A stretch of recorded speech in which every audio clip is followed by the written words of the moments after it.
Compact flagship ফোনের market যখন মোটামুটি শেষের পথে, প্রায় সব কোম্পানিগুলাই ছোট ফ্ল্যাগশিপ ফোনকে ডিসকন্টিনিউ করে দিচ্ছে। সেখানে ভিভো লঞ্চ করতে যাচ্ছে তাদের নতুন কম্প্যাক্ট ফ্ল্যাগশিপ ফোন, যার model Vivo X200 pro mini. আর আজকে এই ফোনটাকে নিয়ে আলোচনা করব, দেখব যে আসলেই ফোনটা কতটুকু মার্কেট দখল করতে পারবে এবং কম্প্যাক্ট ফোনের যে মার্কেটটা আছে এই মার্কেটে কতটুকু ইম্প্যাক্ট ফেলতে পারবে। প্রথমে যদি আউটলুকের কথা বলি, ভিভোর ফোনগুলো সবসময় ডিজাইনের দিক থেকে অস্থির লেভেলের হয়, আর ভিভো এক্স সিরিজের ডিজাইনটা সবসময় খুবই জোস লেভেলের হয়। এটার ডিজাইনও সেই রকমই থাকছে এবং বিল্ড কোয়ালিটিটাও ফ্ল্যাগশিপ গ্রেডেরই পাওয়া যাবে। সে সাথে ফোনটাতে IP68 এর রেটিংও থাকছে ফ্ল্যাগশিপের মতোই। আর ফোনটাতে ডিসপ্লে হিসেবে ইউজ করা হবে 6.31 ইঞ্চির 1.5K রেজলিউশনের 120 হার্টজের LTPO OLED panel. So যেহেতু ফোনটা একটা কম্প্যাক্ট সাইজের ফোন হবে, ডিসপ্লে সাইজটা আমি বলবো একদম পারফেক্ট আছে। ক্যামেরাতেও ফ্ল্যাগশিপ গ্রেডের সেটআপ দেওয়া হয়েছে। পেছনে মেইন ক্যামেরা হিসেবে থাকছে 50 মেগাপিক্সেলের সনির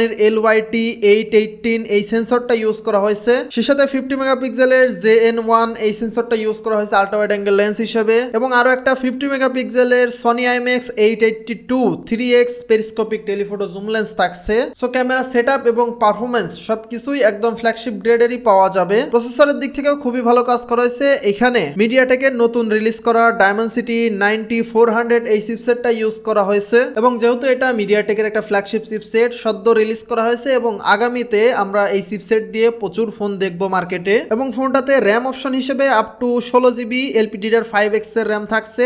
স্টোরেজ অপশন হিসেবে up to 1TB UFS 4.0 storage থাকছে। সফটওয়্যার হিসেবে out of the box Android 15 এর সাথে ভিভোর অরিজিন OS 5 দিয়ে লঞ্চ করা হবে। পারফরমেন্সের কথা বললে এখানে ফ্ল্যাগশিপ গ্রেডের পারফরমেন্সটাই পাওয়া যাবে। ব্যাটারিতেও তারা খুবই ভালো কাজ করেছে। এই কম্প্যাক্ট সাইজের ছোট ফোনটার মধ্যেও 5700 mAh এর ব্যাটারি ইউজ করা হবে। সে সাথে 90 ওয়াটের ওয়্যার চার্জিং এর সাথে 30 ওয়াটের ওয়্যারলেস চার্জিং এর সুবিধাও থাকবে। আর একটা কম্প্যাক্ট সাইজের ফোনে মানুষের সব থেকে বেশি কমপ্লেন থাকে এই ব্যাটারিতে, এবং এই ব্যাটারির ক্ষেত্রেই তারা খুবই ভালো কাজ করেছে। এবং সে সাথে এই ফোনটাতে আন্ডার ডিসপ্লে অপটিক্যাল ফিঙ্গারপ্রিন্ট সেন্সরও থাকবে। আর এই ফোনটা টোটাল 4টা কালারে লঞ্চ করা হবে, moon light white, night black, pink এবং গ্রিন। আর সত্যি কথা বলতে এই কালারগুলা কিন্তু আমার কাছে খুবই জোস লাগছে। কম্প্যাক্ট সাইজের ফোনগুলা কিন্তু এমনিতেই জোস লাগে দেখতে, তারপরে যে কালারগুলা দেওয়া হয়েছে এই কালারগুলো আসলেই খুবই সুন্দর লাগছে। তবে দাম কিন্তু খুব একটা সুন্দর থাকছে না। এই ফোনটা চায়নাতে লঞ্চ করা হবে 4599 ইউয়ানে, যেটাকে সরাসরি বাংলা টাকায় যদি কনভার্ট করি তাহলে 77650 টাকা আসে। এটা বেস ভ্যারিয়েন্ট। সবকিছুই যদিও ফ্ল্যাগশিপ গ্রেডেরই থাকছে,